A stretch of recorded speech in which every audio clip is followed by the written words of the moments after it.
عمان والزرقاء طول الطريق، لا ذهابا ولا إيابا. تميز المجتمع الأردني منذ القديم بقدرته على استيعاب الأقليات وصهرهم في بوتقة واحدة، مما شكل أحد أهم الأسباب في تطور الأردن وصموده وبقائه. نحن كسكان في البلد سبقنا الكثيرين في السكنى في هذا البلد الأردن.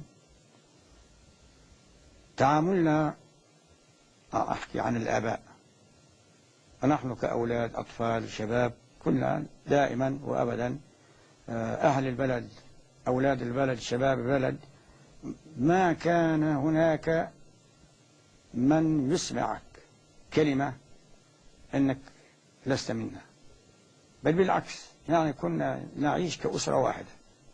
مثلا في الزرقاء وفي الصويلح كذلك. السخنة ما كانش إلا الشيشان، أما الصويلح أم ناس من السلط، من عمان، من جهات متعددة من الأردن مثل الزرقاء، فكنا إخوة وأسرة واحدة، وكنا ندخل على بيوت بعضنا تماما كأن الواحد يدخل بيت أخيه. عندما تقرر، في حين أنا طبعا مش موجود، إنما هذا ما سمعته، المجلس التشريعي كانت طريقة الانتخاب المخاتير والوجهاء هم اللي بيجتمعوا في عمان، هم بيرشحوا وتكون النتيجة هذول 25 بينجحوا. منها جلالة الملك عبد الله وهو يومين الأمير رحمه الله سمى اثنين، أن يكون واحد من الشركس وواحد من الشيشان. انتقل عبد الباقي جمو للدراسة في جامعة الأزهر الشريف بالقاهرة، وشهد هناك المظاهرات التي أدت إلى حريق القاهرة في مطلع الخمسينات. مقرر الجامعة كنت أنهيته على علماء مشايخ، بالنهار في مدرسة الحكومية، وبعد العشاء عند المشايخ كنت حفظت 4000 حديث، وكل مقرر للسنة غاية السنة الرابعة للجامعة، ولذلك أنا سهلت علي المهمة، وكنت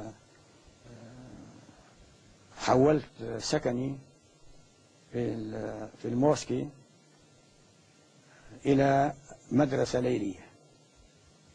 طلاب زملائي حتى اللي كانوا قبلي بسنة وسنتين كنت أنا يعني وأساعدهم في اللغة والفقه، ولذلك سهلت علي المهام. وكنا احنا في آخر مراحل الدراسة حضرت حريق القاهرة. كنا في الكلية، وكان شيخ الكلية الشيخ عيسى منون، هو من عين كارم، كان هو عميد كلية الشريعة. الشباب اللي دخلوا أخرجوه، وكان شيخا كبيرا هرما، أخرجوه غصبت عنه، وأخرجوا الطلاب بالقوة، ونحن خرجنا مع الطلاب، إلا أن بعض الطلاب بعد ما مشوا 40-50 متر هربوا الشيخ عيسى منون، رجعوه لأنه كان كبير. ويومها خلال ساعة كانت القاهرة تشتعل، وكان يقيننا، كانت الحجة إنه الإنجليز في الإسماعيلية قتلوا 60 أو 70 جندي مصري، وكانوا يسلطوا عليهم الكلاب، وهذا اللي كنا نسمعه. بهذه الحجة قامت المظاهرة، ولكن هذه المظاهرة كانت مظاهرة تمهيدية للثورة، وكان هناك تخطيط للثورة، ونحن خرجنا مع الخارجين. وفي اليوم الثاني كان الجند، البوليس والجنود، كانوا يتعاونون مع المتظاهرين. لقد انعكست التربية الدينية على حياة عبد الباقي جمو العملية، حيث كرس حياته لخدمة الناس من خلال الجمعيات الخيرية والعمل التطوعي لمساعدة ذوي الحاجة الذين كانوا ضحية للظروف العسكرية والسياسية المضطربة التي مر بها الأردن والوطن العربي. الواقع أنا كان نشاطي حتى قبل ما أخرج للأزهر لمصر، اشتركت مع ناس طيبين مثل الحاج خليل حيمور وعبد الصبحة وهالناس الطيبين في عمان، وأسسنا مدرسة باسم مدرسة صلاح الدين الأيوبي، ومدرسة خاصة لأبناء اللاجئين الذين سكنوا وكان اللاجئين في مخيم الزرقاء. وكان عدد الطلاب في هذه المدرسة 360 طالبا، ما فيش بنات، كلهم أطفال، مدرسة ابتدائية. كنا نقدم لهم الفطور ووجبة غداء ساخنة وكسوتين، كسوة صيفية وكسوة شتوية، والكتب والقرطاسية. ثم شكلت جمعية أخرى سميتها الجمعية الخيرية للتربية الإسلامية، واعتصلت على 5 دنمات أرض تقريبا في أجمل مكان في الزرقاء. والآن هذه المدرسة فيها أكثر من 500 طفل وطفلة، وهي لا تزال ابتدائية.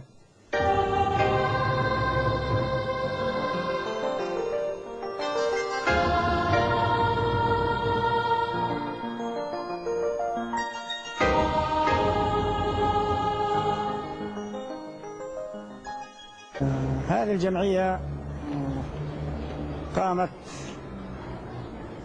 فقط غايتها أن تقدم المساعدة للأسر الفقيرة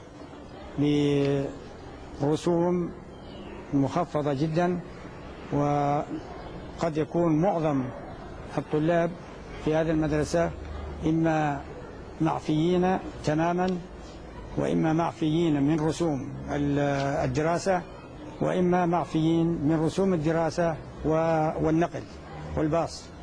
ومع الأسف الشديد يعني كان المساعدات التي تأتي من الناس كانت قليلة. وأول باص اشتريته أنا دفعت ثمنها سيارتي، الإمكانيات كانت غير متوفرة. وجلالة الملك المعظم حفظه الله زار هذه المدرسة وتبرع لها بمبلغ سنة 1963، وسمو الأميرة بسمة كذلك زارت هذه المدرسة وأعجبوا بالنشاط والنظام في هذه المدرسة. أقمنا هذا المسجد وتوسعنا في بنائه، وتبرع لنا بعض الإخوة من الشيشان بمساحات من أرضهم حتى وسعنا هذا المسجد، وكان ذلك في الستينات.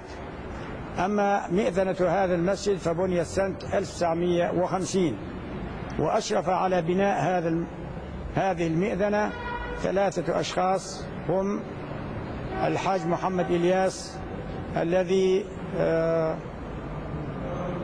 بنى أو صنع نماذج مجسمات من الخشب وضعت في المسجد ليختار الناس أجمل الأشكال، فكان هذا الشكل القائم هو الذي اختاره الناس. والشيخ محمد معصوم، وكلاهما انتقل إلى رحمة الله رحمهم الله.